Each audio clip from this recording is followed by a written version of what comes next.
Welcome to Techin5, where you can get your tech news in 5 minutes. I'm Madeline. And I'm Christina. This is your weekly download. Today's episode is got some hot information, very relevant to everybody and very interesting. That's going to change the way we do everything.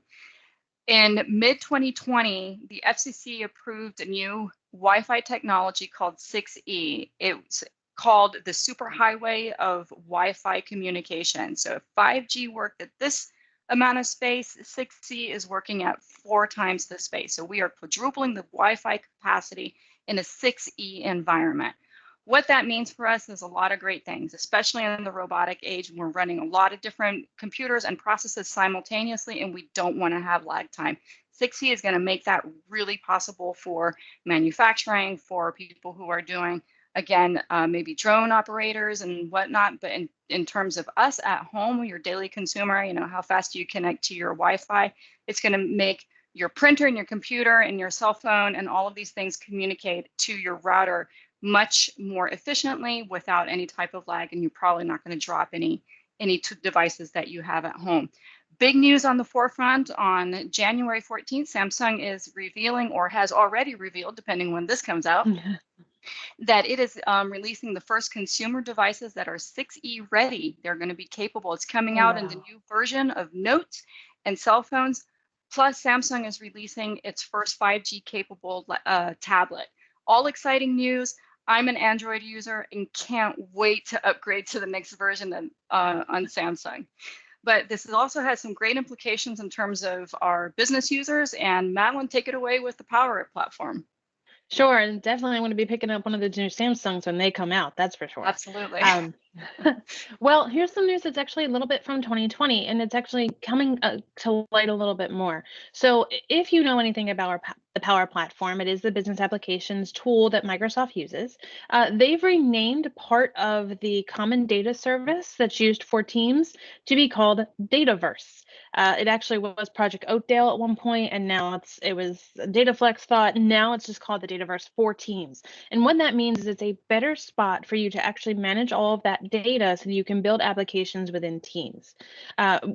Traditionally, we typically do these apps in SharePoint, whether it's how to make sure your data is going or just your everyday easy app to create is done within SharePoint. But this is really helping you make that move so that you can use Teams to create these applications and use them, making Teams more of the hub that Microsoft wants us to use. Really, the idea is that you keep email and Teams up, and with these applications in there, that's also going to make this really strong for a person to be able to keep these two applications up. The Dataverse is really powerful because, like I said, it has all of these capabilities within it to make sure that the data can be managed effectively and can be also safe and secure. And so that the apps can actually use this data service to then build on top of it. So it's going to be really powerful. We'll see a lot of things around Teams apps has come out from Microsoft. There's funding available. They're really pushing that. So we're going to see some really cool stuff coming out around it. All right, can you break that down one more time real quick in layman's terms? What does that mean for the average user? I got lost in there somewhere. For the average user, it just means that now Microsoft has a name behind the storage spot of all the data that will be built in Teams.